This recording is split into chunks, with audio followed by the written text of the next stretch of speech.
nature provides so much of that sensory input that children need and have been used to for like thousands, since the dawn of humanity.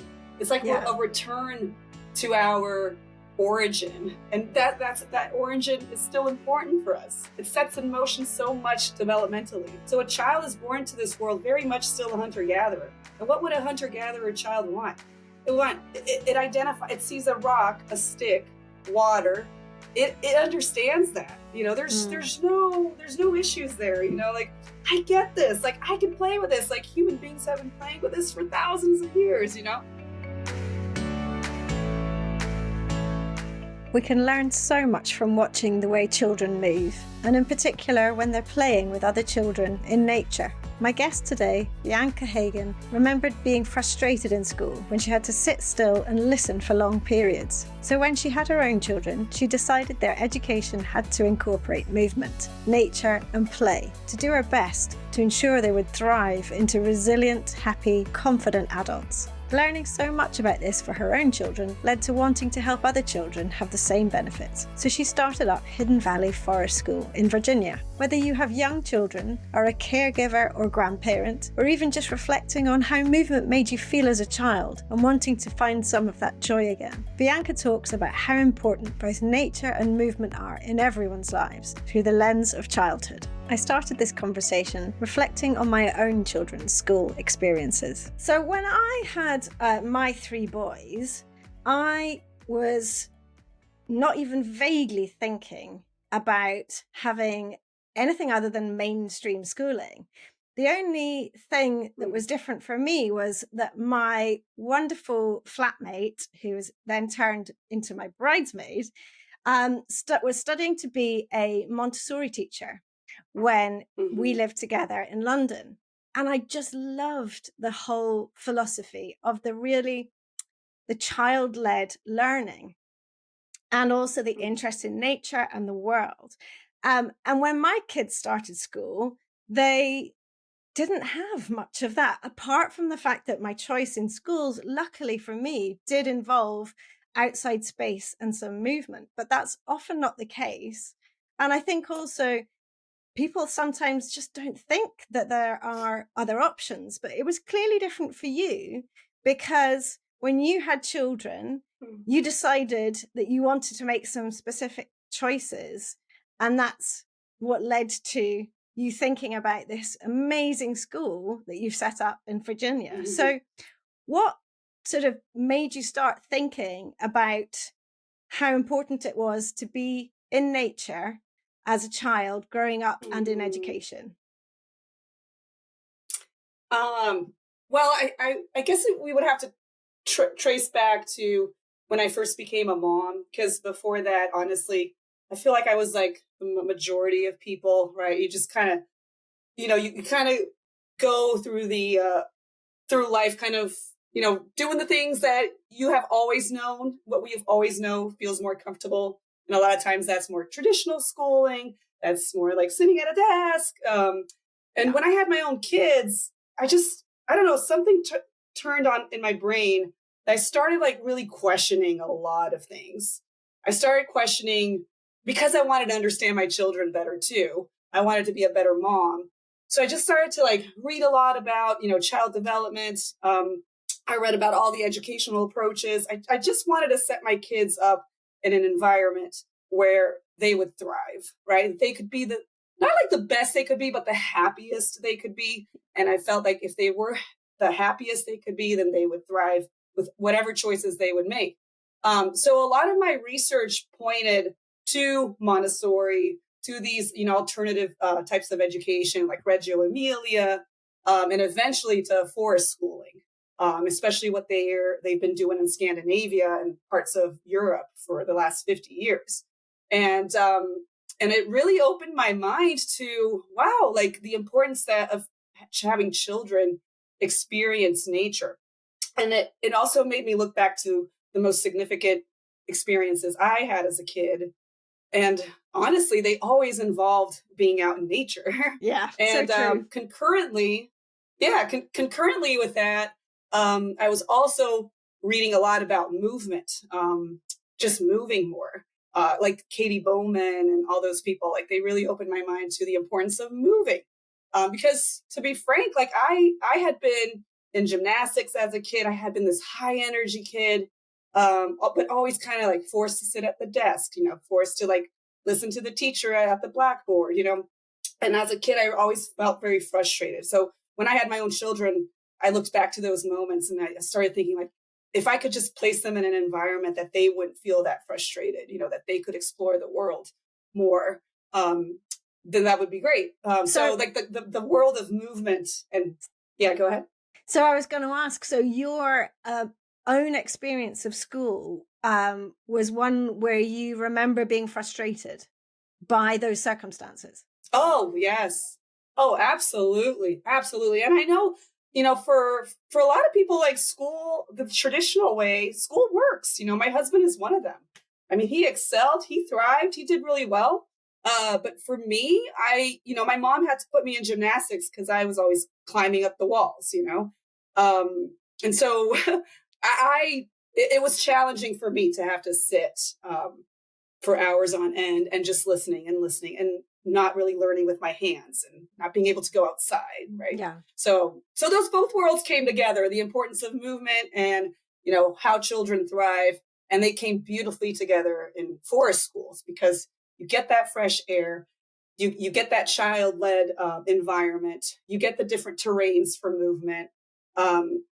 It's just beautiful. And it really became so apparent once I started my forest school a couple of years ago, where I just see children coming here and thriving and being so excited to be here with little. Like it's not like we're providing them this like high tech, this expensive environment. We're providing them the forest, like sticks and rocks, a creek, sand, like things that we like our natural playscape I'm referring to. But, and they just thrive here. And the funny thing is that the parents come back and always tell me like, oh my gosh, my kid is learning so much here. He's learning way more than when he was at the other school. And I was like, wow, that's pretty amazing because we're playing the whole time. We're very play based. But obviously they're learning a ton. But obviously you must make them feel quite curious in their environment, curious in understanding their sort of place in it all. That must be part of the gift that you're giving them, that then I presume you hope then leads on to curiosity in life. Well, yes, but I also believe that every child is born with that hardwired into them. It's in their DNA. Human beings are wired to want to learn, to want to explore. They're just born with it. I mean, a child learns how to walk and talk and learn the ABCs and 1, 2, 3 before the age of 5. That curiosity about the world and absorption of knowledge doesn't stop at age 5. And I feel like a lot of traditional schools feel that way, that after age 5, the child needs to sit down and there's only one way of learning. And that's not necessarily true. I mean, children never stop learning. They never stop having that enthusiasm. So in the forest school approach, what the children need, they don't need a biologist. They don't need, a scientist, although that would be helpful. But, they just need an adult who's enthusiastic about being in nature with them. That is key.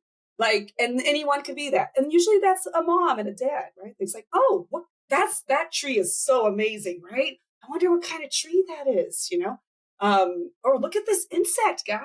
Like, we're exploring in nature with them. And then the learning just just takes off. It's just so natural. There doesn't need to be this over planning, And you have it's multi-age, I presume. So what age does it go up to? So currently my school goes up to age 5/6. So it's age 3.5 to 5 or 6. And next year we're hoping to add kindergarten through 2nd grade. So which is then what age? It would go up to age 8. About age 8 or 9. Mm-hmm. More like 8. Mm-hmm. That's amazing. Yeah. Mm-hmm. And perhaps beyond. So I subsequently, after my kids were all in their schools, I found a forest school nearby that actually goes right up through the ages. It cannot stop if you want it to. And my children used to, some of them spent some time there in the summers, and it was their happiest space ever, where they were felt completely free. They weren't free in terms of there were boundaries, but they really felt free. Yeah. And it was completely all about play, and just very physical. And I wanted to talk about that sort of physicality of it, because obviously with a school, like you're saying, so my children, I can't remember exactly what age, but there used to always be circle time on the carpet where you would read, and they would be, like in my world, down on the floor, where of course they're able to wriggle and move, and it's important, and they respond to their body by changing position. And it's fine to do that. It's quite amazing why it's fine to do that in that scenario. But then all of a sudden, they're lifted to chair height. And even in assemblies or whatever, it's all on chairs, and they're no longer encouraged to get to the floor at really quite an early age. And it astounds me really, because it's so important that we are sort of touching the floor, getting down on the floor. And I feel personally that part of the reason adults are less inclined to do so, or maybe a little bit abhorrent of sitting on the floor, is just because they were stopped doing it so early. And yet I see lovely photos on your website and on your social media where children are sort of squatting down in nature, just, hands on the floor, and they're just not thinking about it. Do you feel that is something that in the way that they move that helps them with their learning and play? Yeah, absolutely. And in fact, because we're expanding to include like K through kindergarten through second grade, I've been doing a lot of tours, and there's a lot of like new kids coming in with like my trial days, and it's become so apparent to me the difference between when a kid first starts and then like compared to the kids who have been here for a year and a half or so. When sometimes when kids start, they're a little more like, ooh, what's that? Like, where am I? Or like, what should I do now? And then like fast forward a year, they're just they're so independent, confident, creative, resilient, strong, so like capable of climbing things, jumping off, less prone to getting injured. Yeah. The transformation is so significant. I want to write a book about this. Like it's so impressive. And I want to tell the parents, like, oh my gosh, because it's really reminding me of how some children looked like when they first started, so I'm really seeing that stark difference. And like a lot of children nowadays, I don't know how it's like in England, but certainly here in the US, a lot of children are not going into nature anymore. They're not moving as much anymore. We're becoming increasingly a more insular, like isolated culture. We're all in our homes. Our homes are getting bigger. So like the garden that you have back, outside is just not as big anymore. Like your house is just bigger, for those of us who can, the people who can afford it, obviously, but, like middle class, like you see the houses becoming bigger, and you go to a lot of neighborhoods. And in fact, we used to live in one where children, like there were children there. Every house had a child, and you never saw them outside.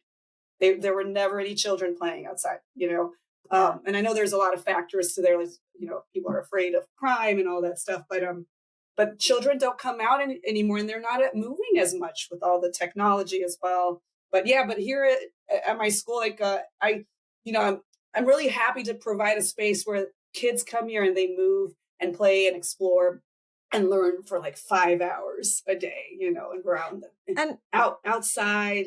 It's amazing. Do you find that when they then go home, do the parents report that they have different expectations of their lives at home, if you see what I mean? So where before perhaps there was TV and screens and so on, are they more inclined to sort of be more creative in their own space? That's a good question. I haven't asked them that, but I would think that that's the case, or they might just be very tired, because like I hear about kids like, oh, my son never naps, but when he comes here, he often does nap. Like So I feel like it kind of wipes them out too, because it's like 5 hours, and sometimes when the weather is nice, it's 5 hours of us being outside, and we do move a lot. I mean, I always follow the kids' lead, but also try to kind of like, facilitate more like quieter times. But like, it just goes to show like how much the human child is so wired for movement, because that's what they want to, it seems like that's what they want to do all day, And even when they're sitting on the floor, they're moving, they're never yes. just still. There's no such thing as a still child.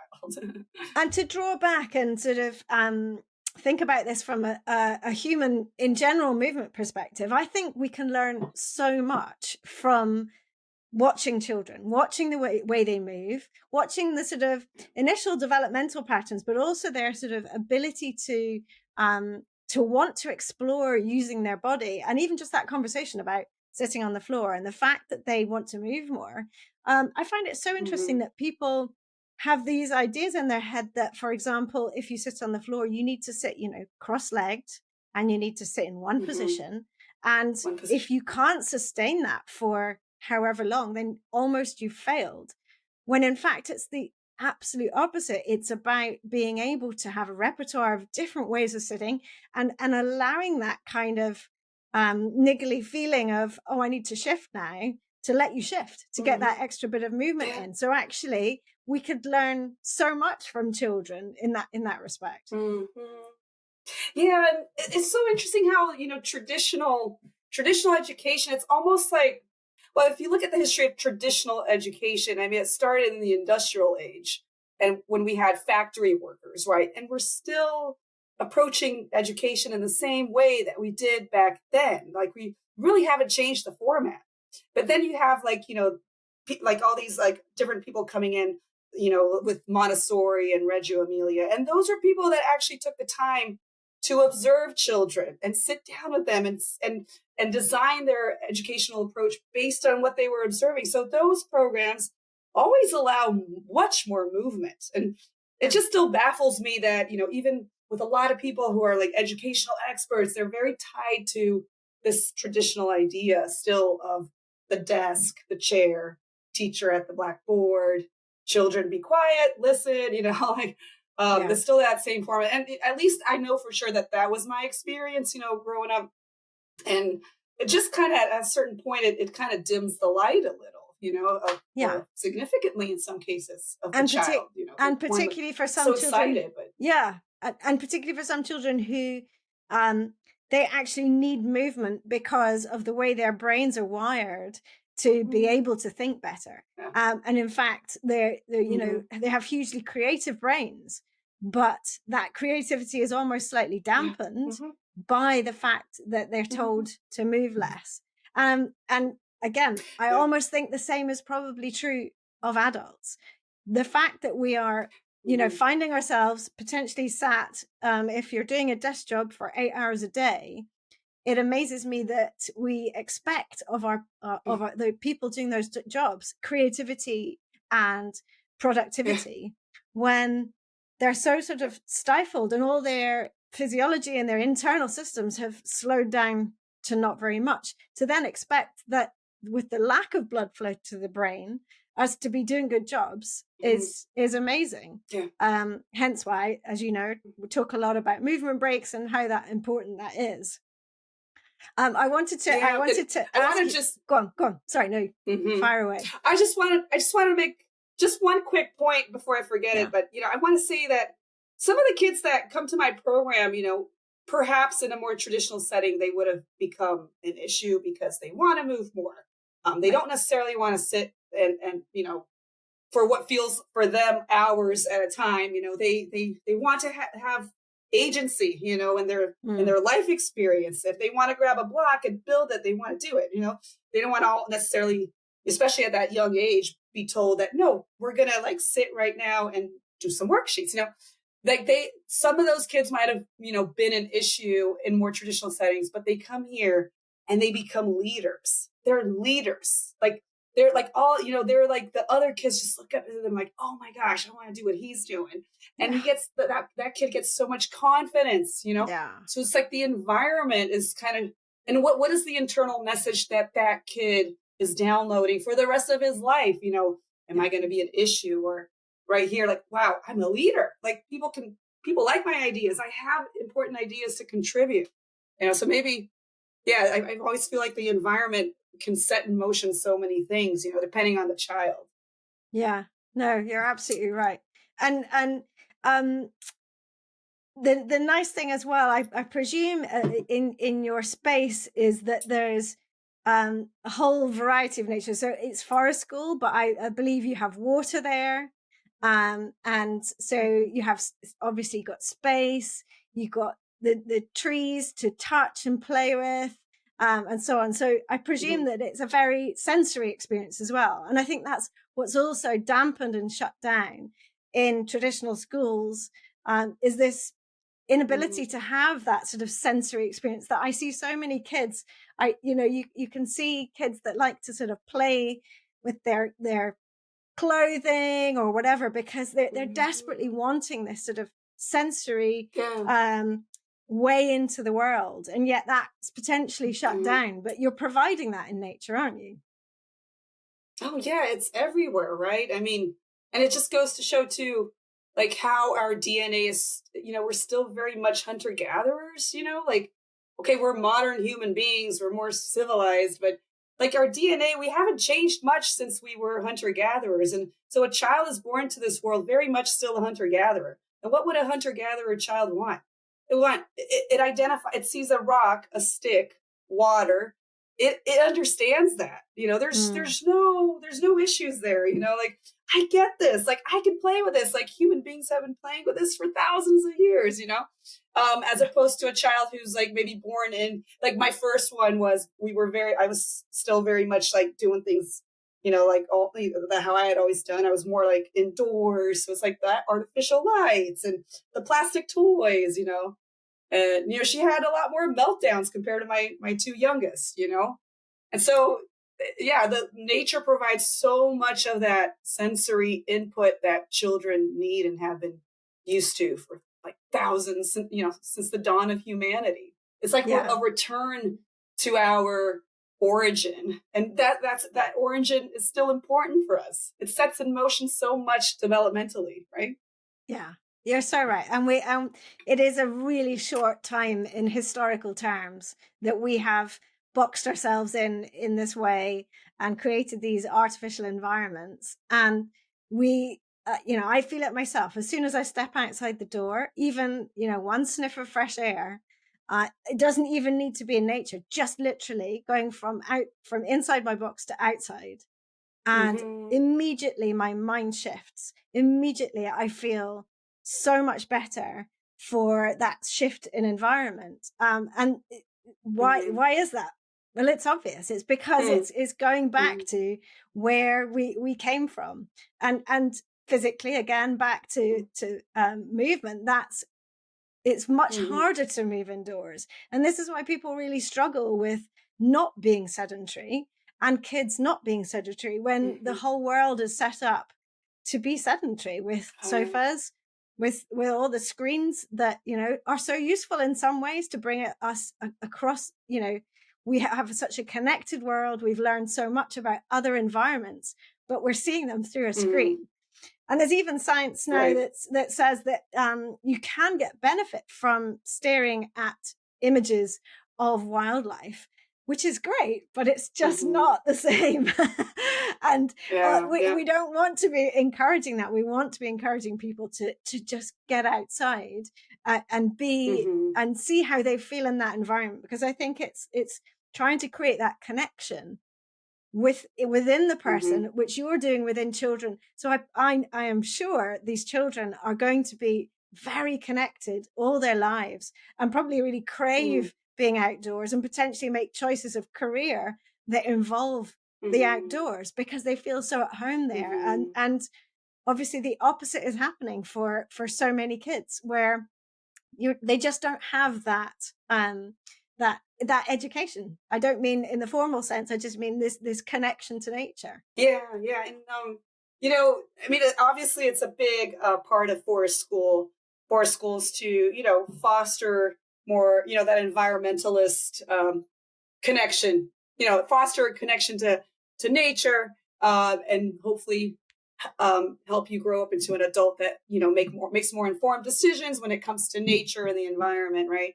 But the research shows that we don't necessarily have to talk to children, particularly when they're young, about climate change and the environment and pollution and deforestation. That's a lot for them to carry. It's a lot of, it's just very dark and sad. Yeah. Right. It's a lot of fear.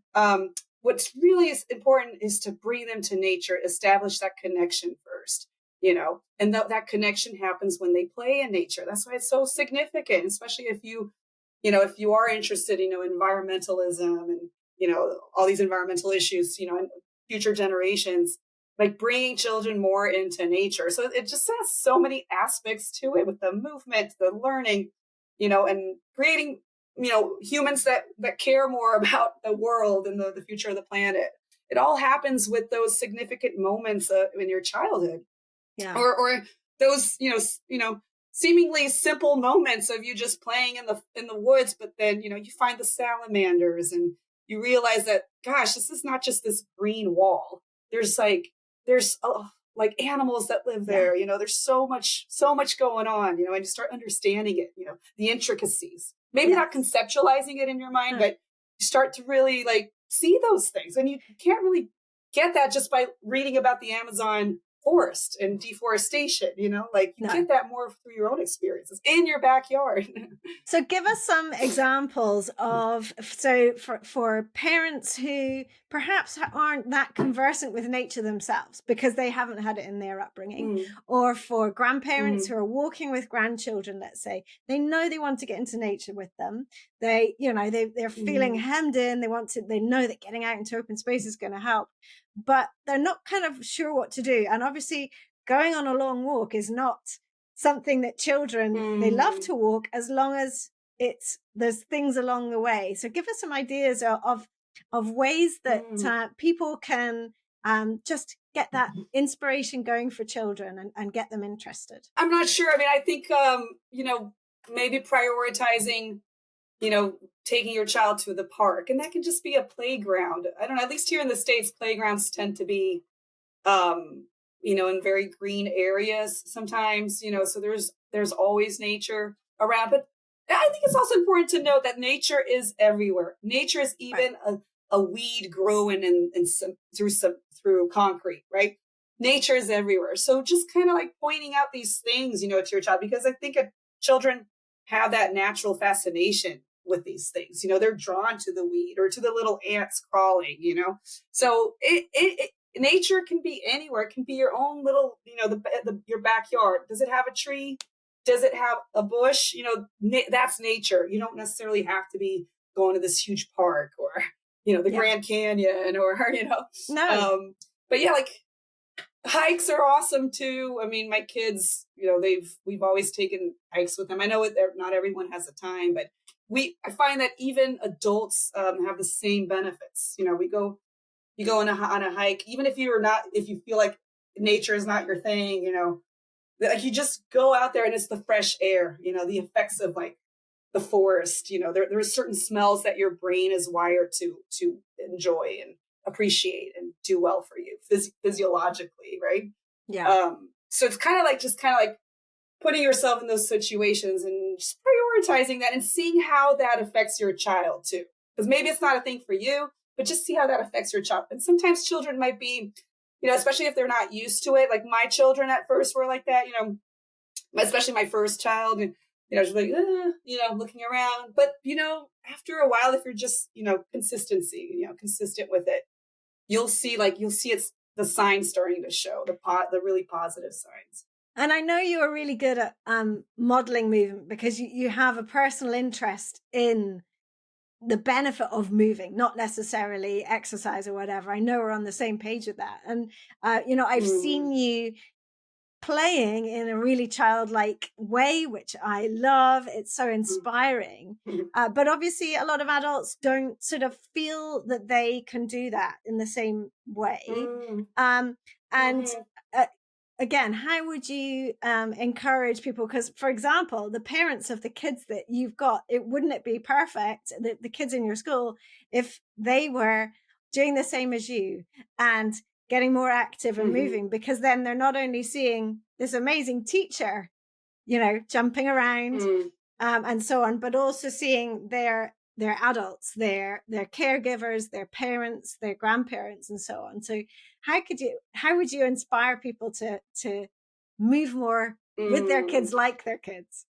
Yeah, I mean, just looking back at how I started, this movement journey, the books by Katie Bowman, they were just so I was like, wow, this is amazing. I never thought about moving that way. I thought that adults are supposed to move just a certain way. And if you move any other way, that's weird. You should not be doing that, But it just opened and then I started remembering, how did I move as a kid? I moved so much. I did cartwheels and all that stuff, So I just think, maybe find your inner child, and take baby steps. Who are you as a child? I mean, you moved a ton, right? Yeah. What did you love? Take baby what did steps. you enjoy? Yeah. Yeah. Did you like to spin? I mean, I'm not saying go all out and just start doing cartwheels, although I did start doing that. I kind of went a little crazy with the whole movement stuff. But I noticed that when I did those things, I just felt like the endorphins coming up back up again, like when I felt when I was a child, and that had just died down, because you just look at other adults around you and nobody's moving that way. And then I started to kind of become more like, you know what, maybe they should be moving this way. Yeah. So I'm going to start doing cartwheels too, because it's good for me, So, and your house, tell us a bit about your house, because I've always been really fascinated, because your house is basically, from what I've seen, a bit like an adventure playground inside. I remember I've seen slings. I remember you told me that it was like a yoga slings, and then also you had I don't know if this is the same house. You had a slide next to your stairs.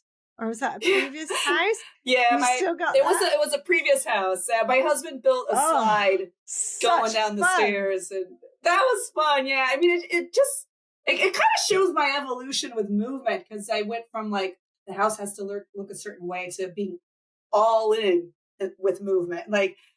We got to hang, swings and bars and all that stuff where we are the most.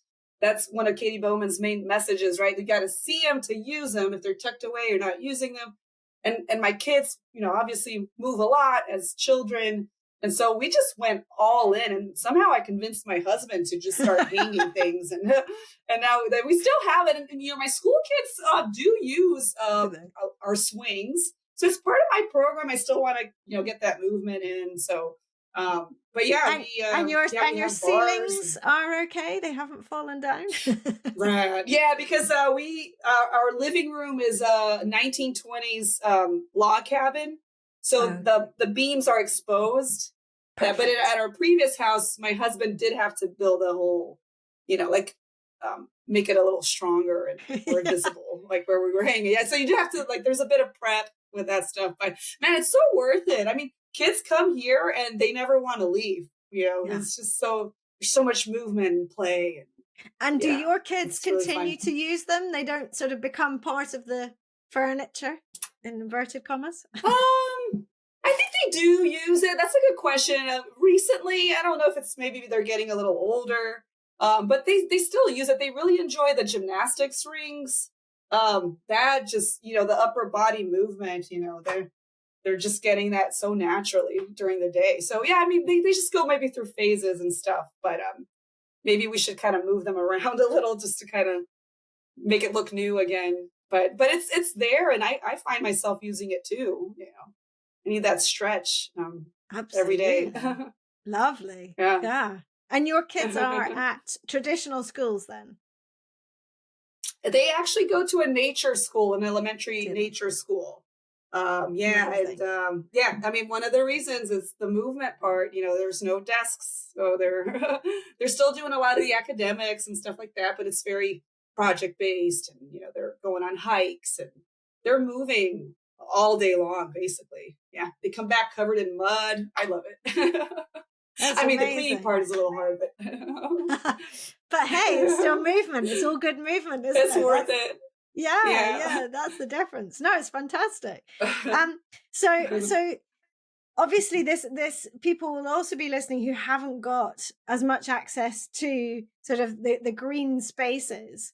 What would you say in terms of children's movement and development and so on when they are more restricted and in a more sort of city-based setting? Yeah, it's funny. I find that we move a lot when we go vacationing in cities. We take the stairs instead of the elevators. A lot of cities are more walkable, so we find ourselves walking more. It's really like kind of resisting the outsourcement of movement. So you look at an elevator, yeah, that's more convenient, but couldn't we take the stairs? Like, so I always encourage my kids to let's take the stairs. Like, let's go up to the fifth floor. Let's see how fast we can get up there. It's really becoming a kid again. And not like like I know like sometimes we see like seeing the stairs and we're like, oh gosh, gotta take the stairs. If the elevator breaks, it's like, oh. But if you see it as a kid and as an opportunity for you to do well for your body, like see it on the positive side. Like this is an opportunity for me to move my body. So let's take it because there's so many opportunities to just sit down, right? Yeah. Take it where you see it and embrace it. And you'll find that your body starts craving more of that movement. I cannot return to a corporate job. I can't sit 9 hours a day like I used to. I just cannot. My body will just start like raising those red flags, like you gotta get up, go do something else and then come back. But don't sit here for 3 hours. No. I would just sit for 5 hours and not even notice it, So yeah, take movement wherever you see it. And movement doesn't have to look like exercise, right? It's just absolutely like natural not. movement. And that's the lovely thing about when you do have children in your lives, because then the play is more automatic and the way that children sort of encourage you to move is more playful. So you are naturally moving all the time. Even and as well, you're clearing up Lego all the time. So you're down on your hands and your knees. There's stuff everywhere, and you're kind of trying to create a space within it so that you're not tripping over it and so on. Yeah, I think part of the problem comes when, like me, you have teenage kids and they are not moving in the same way. For me, I have 3 boys. They're all taller than me. So it's a very sort of different thing where movement suddenly changes. And that's why I really believe that it's important, even at that stage, we're really modeling good movement skills, even as adults. And so, and even though they are teenagers and sort of perhaps becoming more self-conscious, when we are going out and we're sort of moving around city or even on walks, they still want to play. They absolutely want to always naturally climb on things. There's kind of like that goat mentality where you want to get higher always. And you want to sort of spin around something. They still have that feeling. And I'm quite led by that, where I want to just do the same. Why would I not follow in that? I think there is, I often will get messages back when I'm doing something sort of on a public space where it's like my incredibly mini parkour level where I'm just moving around in a public space, and people will sort of respond in a way of like, well, almost like I'm not respecting the environment because I'm using it in the wrong way, even though it's a really solid railing or whatever. And yet the kids will just spin around it, and it's okay for them to do it, but not okay for us. So things change, but I think it's really important that we do still model that, allowing them to explore their surroundings, no matter their surroundings, I think is really key. Yeah, there's like a cultural shift needs to happen. It's not, I don't know if cultural or societal, right? This expectation that if you're an adult, you're supposed to move a certain way. But I don't know. I feel like if more of us do it and are just more confident about it and just embrace it. And I started going to, my kids don't go to playgrounds that much anymore, being in school and stuff. But when we would go to playgrounds, I would just be like, this is an opportunity for me to move. Yes, I do want to go on my phone. I want to sit down. I want to relax, but this is an opportunity. for me to go move, and also to bond with my child. So I just get up and like start, playing these games with them, and I'd be like one of the like the only mom moving around. Like you climb up, you slide down, you land. Like all these different movements that you're doing. And the bonding was just amazing. So it was like a win-win. That my phone, looking back, that had I been on my phone, I feel like for me it would have been an opportunity cost, like just seeing like the two examples, like, kind of like in those movies that show you the one example and like side by side, like what's happening, sliding what's doors. sliding doors. But unfortunately I was that parent sat at the side, because I was a lot I too. was not I just hadn't found the world of natural movement.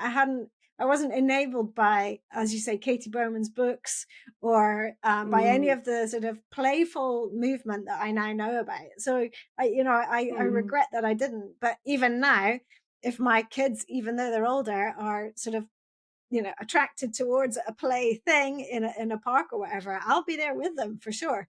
And how cool is that for them? And it's so fun. How neat for them to see you, like, they're bonding with you, like, oh my gosh, I get to do this with my mom. Like, I never had that experience with my mom when I was older.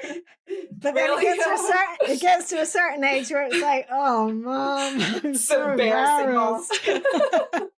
I'm starting to see a bit of that with my 10-year-old. Yeah, it creeps in those tween years for sure. And then it all changes. But I think they'll look back, maybe 20 years from now when they have their own kids and be like, man, I used to do this with my mom. This was fun. Yeah. We used to go in that log over there, I mean, it's such a neat memory. And then hopefully as well as a grandparent that you will be, I mean, this is why one of the main reasons that I keep moving the way I do, and that I'm so fixated on ensuring that my body is in as good shape as it can be, functionally and practically, so that I can then be that grandparent who is really happy playing on the ground with them for as long as they want me there, but also is willing to take a few little risks, which they are not seeing in other people around them, to make sure that it is modeling that good behavior. And multi-generational play is so beneficial, because even in many societies still around the world, it is much more multi-generation. People live together and they learn from what they see around them. And even grandparents are still working very hard in sort of manual tasks and being very physical, where often in our Western culture, we're not seeing that so much. They're not seeing that sort of that level of movement. And therefore, obviously, we get into this narrative that as you get old, you slow down, you should slow down, or it should happen naturally, none of which is necessarily needed. That doesn't need to be the case. And my belief is that retirement is about getting going, in a way. Yeah.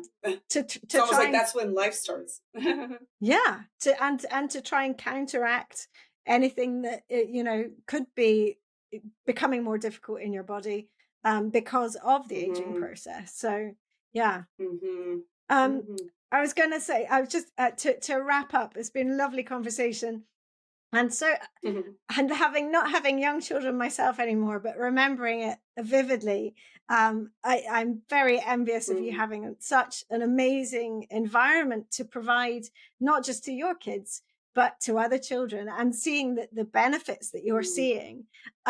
So what would you say to people about whether it's worth, if they've got really young children, for example, or their grandchildren are very young, about forest schools and the importance of forest school play, even or searching for one that is entirely a forest school, or searching for schools that have forest days, for example? What would you say really makes forest schooling stand out, and why is it such an important thing, in your opinion, for children growing up? I think it's returning to basics.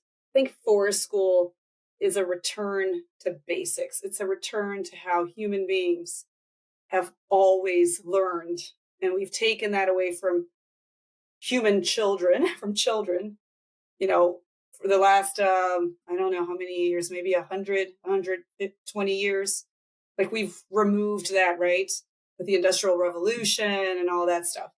And now a lot of the research that, in education, in child development is pointing towards that return. That we've just kind of moved so far away from that. And the children are telling us, like the research is telling us that children are suffering. They're telling us in the data, there's a lot more depression, anxiety. They're telling us that this isn't working, and we need to kind of start maybe looking at how it is in basic terms. How do children learn in basic terms? Let's not complicate things so much. I highly recommend if forest school, like full-time forest school isn't something that you could do, but at least look into maybe in the summers, let them go to a forest school program. Let them experience nature and the forest school approach, at least in the summer. Or if you have a preschool child, let them go to forest school once a week. That is enough right there. Dip your toes in there and see how your child reacts. Because I feel like a lot, if not every single parent that puts their kid in forest school, they end up becoming the biggest fans because they just see the benefits in their children. I hear that so much. They're just like, I love this forest school approach to play, the nature. My kids are thriving. Like the word thriving is so central to forest schooling. Yeah, they really are thriving here. And it's sadly not necessarily the case in a lot of children's situations. The word thriving, you couldn't genuinely use. So it's amazing that so many of your parents are saying that, because it truly must be, there must be a really big ticket there to how we should be incorporating that in all types of schooling. Yeah, and I think there's a beginning of that return, even in the more traditional schools, where I see some schools having like a forest day. A lot of schools, they back up to the woods, and they're starting to kind of explore that a little more. So I think there is a beginning of a shift. So it's hopeful. I'm hopeful really for is. the future. Yeah, that's good. That's a lovely note to end on, a nice positive note. So thank you so much for sharing your time today, and your experiences. It was really lovely to talk to you. Oh, likewise. Thank you so much for giving me this platform to talk about this. I could talk for like ages. I always love hearing my guests' movement stories or learning from them about topics they're passionate about. I hope you've enjoyed listening, and if you have, you can help by doing 3 things. First, press the follow button to tell podcast platforms you want to listen again. Second, please give the show a 5-star rating and leave a review about why you liked it. And third, I'd love you to share it with friends and family or on your socials, for which I'm truly thankful. Finally, if this podcast is making you want to start reclaiming your own movement, join me in the Reclaim Movement membership for classes, both live and by replay, and countless videos of mini movement breaks to add into your daily life, covering practical and fun, important natural movements.